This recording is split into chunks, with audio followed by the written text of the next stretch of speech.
આદિવાસી આ દેશનો મૂળ માલિક છે, પોતે માલિક છે.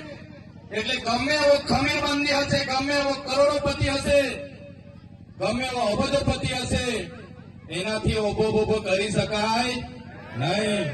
પણ આપણો ગામનો આદિવાસી આજે પણ ઓબો બોબો કરીને પોતે સ્વતંત્ર છે, પોતે આ દેશનો આ ગામનો માલિક છે, સાબિત કરે છે. આ ઓબો બોબો આબુમાં દેશું, આબુમાં રાજ.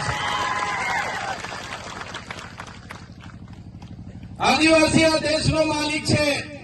એ ચૈતર વસાવા નથી કહેતા, દેશની સુપ્રીમ કોર્ટ કહે છે. આદિવાસીનો ઇતિહાસ કહે છે, યુનો કહે છે, આપણો બંધારણ કહે છે. સાથીઓ, આદિવાસી આ દેશમાં 1-2 વર્ષ નહીં, હજારો વર્ષ પહેલા, સૌથી પહેલા પૃથ્વી પર કોઈ આવ્યું હોય તો એ આદિમાનવમાંથી આદિવાસી આવેલો છે. આદિવાસી આપણા પૂર્વજો હતા. આદિ અનાદિકાળથી આ પૃથ્વી પર વસનારા આપણા પૂર્વજો હતા. હજારો વર્ષ પહેલાની આપણી સંસ્કૃતિ છે, ધર્મો પૂર્વી સંસ્કૃતિ છે. આપણી ધર્મોથી પણ પૂર્વી આદિવાસીઓની સંસ્કૃતિ છે. તમે મોહેન્જો-દડો હડપ્પાની સંસ્કૃતિનો અભ્યાસ કરી લેજો, તમે સિંધુ ખીણની સંસ્કૃતિનો અભ્યાસ કરી લેજો. એ સંસ્કૃતિ અને સભ્યતા એ આપણા આદિવાસીઓની સંસ્કૃતિ હતી. એ આપણા પૂર્વજો હતા. અમે હમણાં હનુમાન દાદાના મંદિરે જઈને આવ્યા ત્યારે તમે રામાયણ ઉઠાવીને પણ વાંચો. રામાયણમાં પણ જે હનુમાન દાદા અને ભીલડી સભરીની જે વાત આવે છે, નિષાદ રાજાની જે વાત આવે છે, એ આપણા આદિવાસી આપણા પોતાના પૂર્વજો હતા. તમે મહાભારત ઉઠાવીને વાંચશો, એમાં એકલવ્યની જે વાત આવે છે એ આપણા પૂર્વજ હતા. એવી જ રીતે આપણા નાના મોટા રાજા રજવાડા હતા, કબીલા હતા. આદિવાસીઓ સ્વતંત્ર હતા. ધીરે ધીરે આપણા આ આદિવાસીઓ પર બહારના લોકોના આક્રમણ થયા. પોર્ટુગીઝો આવ્યા, ડચ આવ્યા, હુણો આવ્યા, અંગ્રેજો આવ્યા, સ્પેનિશો આવ્યા, મુગલો આવ્યા, આર્યો આવ્યા અને ધીરે ધીરે આપણા કબીલા નષ્ટ થઈ ગયા. બીજા લોકોએ અંદરો અંદર લડાવીને આદિવાસીઓને ખતમ કરી નાખ્યા. ત્યારે સાથીઓ, તમે મહારાણા પ્રતાપનો ઇતિહાસ પણ વાંચી લેજો. જ્યારે મહારાણા પ્રતાપ પર મુગલ અકબરે જયારે આક્રમણ કર્યું, અકબરની સેના આખો કિલ્લો ઘેરીને બેઠી હતી, ત્યારે મહારાણા પ્રતાપ સાથે પોતાના ભાઈ પણ નહોતા. ત્યારે પૂંજા ભીલ પોતાની આખી ફોજ લઈને ગયા. એ આપણા પૂર્વજો હતા. તમે મહારાણા પ્રતાપ પછી તમે શિવાજી મહારાજનો ઇતિહાસ વાંચો તો દુધા ભીલની આખી જે ફોજ શિવાજી મહારાજ સાથે હતી એ આપણા પૂર્વજો હતા. એમાં તો કેટલા યુદ્ધો થયા. જ્યારે અંગ્રેજોનું પૂરા વિશ્વ પર રાજ હતું, જ્યારે અંગ્રેજો વિશ્વના 50% દેશો પર રાજ કરતા હતા, ત્યારે બ્રિટિશો સામે સૌપ્રથમ જો ક્રાંતિ થઈ હોય તો એ સંભાલની ક્રાંતિ. 1857 પહેલા પણ જે ક્રાંતિ થયેલી સંભાલની ક્રાંતિ, એ આપણા આદિવાસીઓ અંગ્રેજો સામે સૌપ્રથમ યુદ્ધ પોકાર્યું હતું. તમે તાત્યા ભીલ, ખાચર નાયક, બિરસા મુંડા, ઝલકારી ભાઈ જેવા તમામ ક્રાંતિકારીઓનો ઇતિહાસ વાંચો તો સૌપ્રથમ લડનારા અંગ્રેજો સામે આપણા પૂર્વજો હતા. ગુરુ ગોવિંદગીરી, એમનો ઇતિહાસ વાંચો. 17/11/1913 એમણે માનગઢમાં સમસભા રાખી. આદિવાસીઓને સ્વતંત્ર શાસન મળે, આદિવાસીઓ સ્વાયત્ત રાજ મળે અને કેટલાક અંગ્રેજો અને કેટલાક સામંત રાજાઓ ચારો તરફથી ઘેરી લીધો. માનગઢમાં ગોળીકાંડ થયો. 1507 લોકો ત્યાં ગોળીઓથી મરી ગયા. 900 જેટલા લોકો ઘાયલ થયા અને ગુરુ ગોવિંદજી પણ ઘાયલ થયા. એનો ઇતિહાસ આજ દિન સુધી આપણને ઇતિહાસમાં ભણાવવામાં નથી આવ્યો. સાથીઓ, કહેવાનો મતલબ આપણા પૂર્વજો હતા. આ ગૌરવશાળી આપણો ઇતિહાસ છે. દેશ આઝાદ થયો, દેશના આઝાદીમાં આપણા લોકોનું યોગદાન છે. લોહી વહી ગયેલું છે. દેશના વિકાસમાં આપણા લોકોનું યોગદાન છે. દેશના વિકાસમાં જ્યારે વાત આવી, આ વિસ્તારમાં નવા નવા પ્રોજેક્ટો આવ્યા. રોડ રસ્તા ગયા, નહેરો ગઈ, હાઈ ટેન્શન લાઈનો ગયા, મોટા મોટા ડેમો બન્યા. તો દેશના વિકાસમાં પણ આપણા લોકોએ આખા ને આખા ગામડા ખાલી કરીને આપ્યા છે. આખા ને આખા ગામડા આપણા વિસ્થાપિત થઈ ગયા છે. તમે બધા જાણો છો, આપણા શિક્ષણ મંત્રી અમારા નર્મદા જિલ્લામાં આવ્યા ત્યારે શિક્ષણ મંત્રીએ મારા નામની અનેક ટિપ્પણીઓ કરી, અનેક ભાષણો કર્યા. એમણે કીધું કે શું ખોટ પડી ગઈ. ત્યારે શિક્ષણ મંત્રીને હું કહેવા માંગુ છું, તમે શાળાના કાર્યક્રમમાં ઉપસ્થિત હતા શિક્ષણ મંત્રી તરીકે. તમે જે જગ્યા પર આવ્યા હતા એ શાળાનો કાર્યક્રમ હતો અને તમે શિક્ષણ મંત્રી છો. ત્યારે શિક્ષણ મંત્રી તરીકે તમારે એનું ચિંતન કરવું જોઈએ કે આદિવાસી વિસ્તારોમાં નકલી કોલેજો ચાલે છે નર્સિંગના નામે. આદિવાસી વિસ્તારોમાં એક શિક્ષકથી હજારો શાળાઓ ચાલે છે, એની ચિંતા તમારે કરવી જોઈએ. તમે પોતે મંત્રી છો અને આદિવાસી બાળકોને ઉચ્ચ અભ્યાસ માટે જે પોસ્ટ મેટ્રિક શિષ્યવૃત્તિ મળતી હતી એ તમારી સરકારે કેમ બંધ કરી, એનો ખુલાસો તમારે આપવો જોઈએ. શિક્ષણ મંત્રીએ એની વાત કરવી જોઈએ. એની જગ્યાએ ચૈતર વસાવા શું કરે છે એની વાત કરતા હતા. ત્યારે એમણે કીધું કે અમે તો કાલે વડાપ્રધાનને મળીને ભીલ પ્રદેશ આપી દઈશું. પણ ભીલ પ્રદેશ કઈ રીતના ચલાવશે? અહીંયા તો કોઈ આદિવાસી ટેક્સ ભરતા નથી. ત્યારે શિક્ષણ મંત્રીને ખબર ન હોય તો એમની જાણ માટે હું કહી દઉં છું, આદિવાસી વિસ્તારમાં જે પાણી છે, વીજળી છે, લિગ્નાઇટ છે, રેતી છે, પથ્થર છે, જળ છે, જંગલ છે, જમીન છે, એમાંથી અનેકો કરોડો ને પણ અબજો રેવન્યુ અમે જનરેટ કરીએ છીએ. એનાથી આ દેશ ચાલે છે. અમે કોઈના પર ભીખ નથી માંગતા. અમે સવારેથી લઈને અમે ટેક્સ ભરીએ છીએ. માચીસ થી લઈને જે પણ સામગ્રી અમે લઈએ છીએ એનો ટેક્સ અમે ભરીએ છીએ.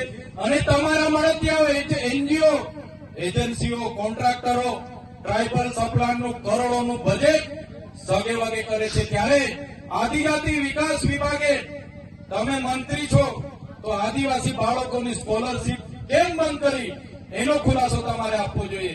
3 વર્ષથી વડોદરાની એમએસ યુનિવર્સિટીના વાઇસ ચાન્સલર બોગસ સર્ટિફિકેટના આધારે નોકરી કરતા હતા, હમણાં પકડાયા છે. એનો ખુલાસો તમારે આપવો જોઈએ. પણ તે આપી નથી શકતા અને હવામાં ફાંકા ફોદારી કરે છે.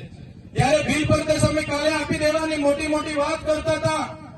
ત્યારે આપણા સમાજના એ પાર્ટીમાં રહેલા નેતાઓને કહેવા માંગુ છું, તમારી સરકાર અને તમારા સંગઠનમાં તો તમારું કઈ ઉપજતું નથી. અહીંયા આવીને ફાંકા ફોજદારી કરવાનું છોડી દો. આ સમાજ માટે કઈ કરો. તે દિવસે આ સમાજને સિંચાઈનું નર્મદાનું પાણી મળશે. આ વિસ્તારમાં સારું શિક્ષણ તમે અપાવી દેશો. આ વિસ્તારના બાળકોની સ્કોલરશીપ ચાલુ કરી દેશો. બોગસ કોલેજો પર કાર્યવાહી કરશો. ખોટા સર્ટિફિકેટો લઈને લાખો લોકો નોકરીઓ પર છે, એમના પર કાર્યવાહી કરશો. અને જે દિવસે તમે જો અમારી સરકારમાંથી અમને અલગ ભીલ પ્રદેશ અપાવી દેશો, એ દિવસે અમે તમારો પીઠ થબડીશું ને તમારી સાથે ઉભા રહીને તમારા વખાણ કરીશું. પણ તમે અમને ભીલ પ્રદેશ અપાવી દો. સાથીઓ, આજે મને અહીંયા આમંત્રણ મળ્યું. આપણી આદિવાસીની 27 અનામતની બેઠકો છે, જેમાં આદિવાસી લડી શકે. એ કોઈ પણ પાર્ટીમાંથી લડીને જીતી જાય. આજે 27 ધારાસભ્ય આપણા આદિવાસીઓ વિધાનસભામાં બેસે છે. પણ આટલી મોટી સમસ્યાઓ વર્ષોથી આપણી ચાલે છે.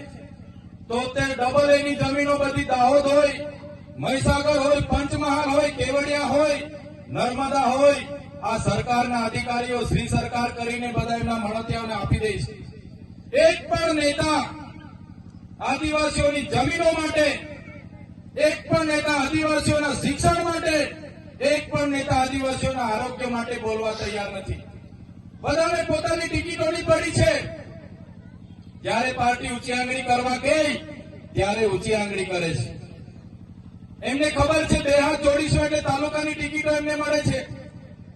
પગે પડે એટલે એમને જિલ્લાની ટિકિટો મળી જાય છે. અને ઉપડા પડીને દંડવત કરી દે તો ધારાસભ્યની ટિકિટ મળે છે. એ જ આપણા નેતાઓ પાર્ટીઓમાં કરી રહ્યા છે. આજે હું તમારા મંચ પર આવ્યો છું. આઝાદીના 78 વર્ષ વીતી ગયા છે. વિકાસની મોટી મોટી વાતો થાય છે, અમૃત મહોત્સવો થાય છે, રથયાત્રાઓ નીકળે છે, પણ આજે પણ આદિવાસીઓની પરિસ્થિતિ, આજે પણ આદિવાસી આ મૂળ માલિક જેને સુપ્રીમ કોર્ટ કહે છે, જેને ઇતિહાસ કહે છે કે આદિવાસી એનો મૂળ માલિક છે, આટલી બધી સંપત્તિ આપણા પર છે, આ વિસ્તારમાં જળ જંગલ જમીનો પરના અધિકારો આપણા છે, અનુસૂચિત 5 વિસ્તાર છે, પૈસા 1 લાખ છે, આટલી મોટી સંપત્તિ, પાણી આપણી પાસે છે, વીજળી આપણી પાસે છે, રેતીની ખાણો આપણી પાસે છે, લિગ્નાઇટની ખાણો આપણી પાસે છે, ખનીજો આપણી પાસે છે, પથ્થર આપણી પાસે છે, જળ જંગલ જમીન આપણી પાસે છે, છતાંય આજે આદિવાસીને મૂળ માલિકને આ સરકારોએ મજદૂર બનાવી દીધો છે. આજે શિક્ષાથી વંચિત છે, આપણે પાણીથી વંચિત છે. આજે પણ આપણા બાળકોને ભણાવવા માટે શિક્ષકોના આંદોલનો કરવા પડે, શાળાઓના આંદોલનો કરવા પડે, પીવાના પાણીના આંદોલનો કરવા પડે, સિંચાઈના આંદોલનો કરવા પડે. ત્યારે ક્યાં સુધી આંદોલનો કરતા રહીશું? ક્યાં સુધી લડેંગે જીતેંગે જિંદાબાદ મુર્દાબાદ? સરકાર મુર્દાબાદ ક્યાં સુધી કરતા રહીશું? એટલા માટે આજે જનજાગૃતિની મીટિંગ કરી છે અને આ મીટિંગો સાથે સરકારોને કહેવા માંગીએ છીએ, જો સરકારો આદિવાસીઓનો વિકાસ નથી કરવા માંગતી તો આવનારા દિવસોમાં દેશનું 29મું રાજ્ય અમને ભીલ પ્રદેશ આપી દો, અમે અમારો વિકાસ કરી લઈશું. ભીલ પ્રદેશ આપી દો અમને, આદિવાસીઓને સ્વાયત્ત રાજ, અમારી રાજધાની અમે કેવડિયા બનાવીશું. અમારી પાસે પાણી છે, અમારી પાસે લિગ્નાઇટ છે, રેતી છે, પથ્થર છે, જળ અને જંગલ છે. અમે રેવન્યુ ઉભું કરી લઈશું અને અમારો વિકાસ કરી લઈશું. જે અમારો ભીલ પ્રદેશ હતો, આઝાદી બાદ એ ભીલ પ્રદેશને રાજસ્થાન, મધ્યપ્રદેશ, મહારાષ્ટ્ર અને ગુજરાતમાં વિભાજિત કરવામાં આવ્યો. આ ભીલ પ્રદેશ આજે પણ અમે મહારાષ્ટ્ર સાથે જોડાયેલા છે, આજે પણ એના લોકો મધ્યપ્રદેશ સાથે જોડાયેલા છે, આજે પણ અરવલ્લી, વિજયનગર, સાબરકાંઠાના લોકો રાજસ્થાન જોડાયેલા છે.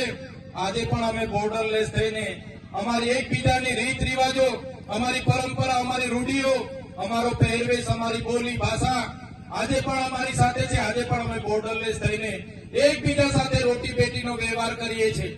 એટલે સરકારોને કહેવા માંગીએ છીએ, જો સરકારો આવનારા દિવસોમાં વિકાસ આપણો નહીં કરે તો તમામ યુવાનો, તમામ આગેવાનોને, મારી માતા બહેનોને આહવાન કરીએ છીએ, આવનારા દિવસોમાં ભીલ પ્રદેશ માટે આપણે બહાર આવવું પડશે, સરકાર સામે મોરચો ખોલવો પડશે.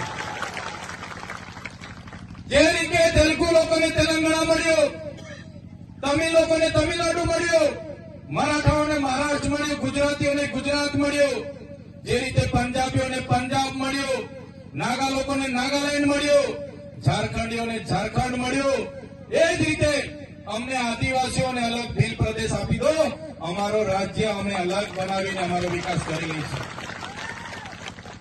આર્ટિકલ 3 માં જોગવાઈ છે, પાર્લામેન્ટ ધારે, રાષ્ટ્રપતિ ધારે તો આપી શકે છે, પણ આ સરકારો આપણને મજદૂર બનાવવાના પ્રયાસો કરી રહી છે. સાથીઓ, આજે ગુજરાતમાં આપણે 15% વસીએ છીએ. આજે દેશમાં આદિવાસીઓની વસ્તી 8% છે. આજે ગુજરાતમાં 15% વસ્તી હોવા છતાં મહત્વના હોદ્દા ઉપર આદિવાસીઓને નથી લાવવામાં આવતા. તમે જોઈ લો, આજે ગુજરાતની ન્યાય પ્રણાલિકોમાં વસ્તીના હિસાબે 100 જજમાંથી 15 આપણા હોવા જોઈએ, નથી. કલેક્ટર અને એસપી હોય કે ડીડીઓ હોય, કોઈ પણ આઈએસ અધિકારી હોય કે આઈપીએસ અધિકારી હોય, 100 માંથી આપણા 15 હોવા જોઈએ, પણ નથી. તમે આજે જોઈ લો, ટીડીઓ હોય કે મામલતદાર હોય, પીએસઆઈ હોય કે પીઆઈ હોય, આપણા આદિવાસી 100 માંથી 15 નથી. માત્ર ને માત્ર આપણા 100 માંથી 90 કે 80% મજદૂર આપણા મળશે. આ પરિસ્થિતિ આ સરકારોએ કરી છે. એટલા માટે આપણે બધાએ જાગવું પડશે. આપણે આપણો ઇતિહાસ ગૌરવશાળી છે, એ ઇતિહાસ આપણે ક્યારે નહીં ભૂલવો જોઈએ, આપણી સંસ્કૃતિ ક્યારે નહીં ભૂલવી જોઈએ. જ્યાં સુધી આપણી પરંપરા, આપણી રૂઢિ, આપણી સંસ્કૃતિ, આપણી સભ્યતા, આપણા રીત રિવાજો, આપણી બોલી આપણે જાળવી રાખીશું, ત્યાં સુધી આપણે બચીશું. એ જ વાત કરવા માટે અમે આવ્યા છે. આવવા માટે મેં કોઈ પાર્ટીના ધારાસભ્ય તરીકે નથી આવ્યો, પણ પણ સમાજના ધારાસભ્ય તરીકે આ મંચ પર આવીને હું ઉભો રહ્યો છું. હું સમાજના મારા જાતિના સર્ટિફિકેટ મૂકીને અનામત બેઠક પરથી ધારાસભ્ય બનું છું. સમાજના લોકોના આશીર્વાદથી, એમના સહકારથી હું ધારાસભ્ય બનું છું. ત્યારે આ મંચ પરથી કહેવા માંગુ છું, જ્યાં પણ અમારા સમાજ સાથે અન્યાય અત્યાચાર થશે, અમારી માતા બહેનો સાથે અન્યાય અત્યાચાર થશે, અમારા ખેડૂત, અમારા યુવાન સાથે અન્યાય અત્યાચાર થશે, રાતે 12 વાગે પણ ફોન કરશો, રાતે 12 વાગે પણ આ બધા આગેવાનો ત્યાં હાજર થઈ જશે. આ મૂળ માલિકની હાલત મજૂર બનાવીને આ સરકારો મજૂરી જ કરાવવા માટે કરે છે. આજે તમે જોઈ લો, આપણે મૂળ માલિક મધ્યપ્રદેશથી સરપંચો પણ અહીંયા ઉપસ્થિત છે. મધ્યપ્રદેશમાં આપણા જ આદિવાસીના ભાઈ પર મૂત્ર વિસર્જન ત્યાંના નેતાઓ દ્વારા કરવામાં આવે છે. મણિપુરમાં, એક દેશનું આપણું રાજ્ય મણિપુરમાં આદિવાસી મા બેટીઓને નગ્ન પરેડો કરવામાં આવે છે. આપણે કેવડિયામાં 2 યુવાનોને બાંધીને મરી જાય ત્યાં સુધી મારવામાં આવે છે. ત્યારે કોઈ નેતા આપણે વચ્ચે બોલવા માટે આવતું નથી. અહીંયા મોટા મોટા પ્રોજેક્ટોમાં પાણીના ભાવે જમીનો લઈ લેવામાં આવે છે. ત્યારે કોઈ નેતા આપણા સમાજ માટે બોલવા તૈયાર નથી. ત્યારે હવે આપણે બધા એવી જાગૃતિ આપણા વિસ્તારમાં લાવવાની છે. કોઈ પણ પાર્ટીનો વ્યક્તિ ઉભો રહે, અમને વાંધો નથી, પણ તમારો પ્રતિનિધિ તમારા સંસદમાં, તમારી સંસદમાં કે તમારી વિધાનસભામાં આપણા લોકોનો અવાજ બને એવા વ્યક્તિને આવનારા ભવિષ્યમાં ચૂંટીને મોકલશો. તે જ દિવસે આપણો અવાજ ત્યાં ગુમશે. બાકી આપણું કોઈ વેલી થવાનું નથી. સાથીઓ, આજે જનજાગૃતિ એટલા માટે જ આપણે કરવી પડે છે. આજે એકલ દોકલ બધાને છૂટા પાડતા ગયા છે. આજે જાતિના દાખલા માટે 3 પેઢીના આપણા પુરાવા માંગવામાં આવે છે. મહિના ધક્કા ખવડાવવામાં આવે છે. આજે પોતે આદિવાસી તરીકે સાબિત કરવા માટે આટલી બધી લાઈનો પર ઉભા રહેવા પડે છે અને બીજી જાતિના લોકોને આ સરકારો મેળાવડા કરીને આપે છે. ત્યાં કોઈ આપણો એક નેતા બોલવા તૈયાર નથી. એટલા માટે જ આજે અમે આવ્યા છે. આવનારા દિવસોમાં જ્યારે પણ જમીન સંપાદનો સામે ઉતરવું પડશે, જ્યારે પણ મોટા પ્રોજેક્ટો સામે ઉતરવું પડશે, જ્યારે આપણા આદિવાસીના જાતિના સર્ટી બચાવવા માટે ઉતરવું પડશે, આપણા બાળકોના શિક્ષણ માટે લડવું પડશે, આપણા યુવાનોના રોજગાર માટે લડવું પડશે, તો અમે બધા જ આગેવાનો જ્યારે પણ આહવાન કરીશું, અમે નેતાગીરી, અમે આગેવાની લેવા માટે તૈયાર છે. પણ તમારો બધાનો સહકાર જોઈશે. બધા તૈયાર છો? બધા તૈયાર છો? એ જ વાત સાથે આજના જનજાગૃતિ કાર્યક્રમમાં અમે ઉપસ્થિત થયા છે. ત્યારે વધારે વિશેષ નથી કહેતા, પણ આ જનજાગૃતિ કાર્યક્રમ આપણા જળ, જંગલ, જમીન પરના અધિકારો, બંધારણીય અધિકારો આપણે જાણીએ, પેસા એક્ટ જાણીએ, વન અધિકાર અધિનિયમ, જે જંગલની જમીન આપણે ખેડીએ છીએ, એ જમીનો પણ આ લોકો આપણને આપી નથી રહ્યા. એ જમીનો માટે પણ આપણે ભીખ માંગવી પડે. એના માટે પણ આવનારા દિવસોમાં આપણે લડવું પડશે. એ જ વાત માટે તમારી વચ્ચે અમે ઉપસ્થિત થયા છે. વધારે વિશેષ નથી કહેતા, પણ આજના આ કાર્યક્રમમાં ટૂંકા મેસેજથી આજુબાજુના ગામડાઓમાંથી પધારેલા તમામ આગેવાનો, યુવાનો, માતા બહેનો, સરપંચો, પદાધિકારીઓ, અધિકારીઓ, અહીં ઉપસ્થિત મંચસ્થ તમામ આગેવાનો, આયોજન સમિતિ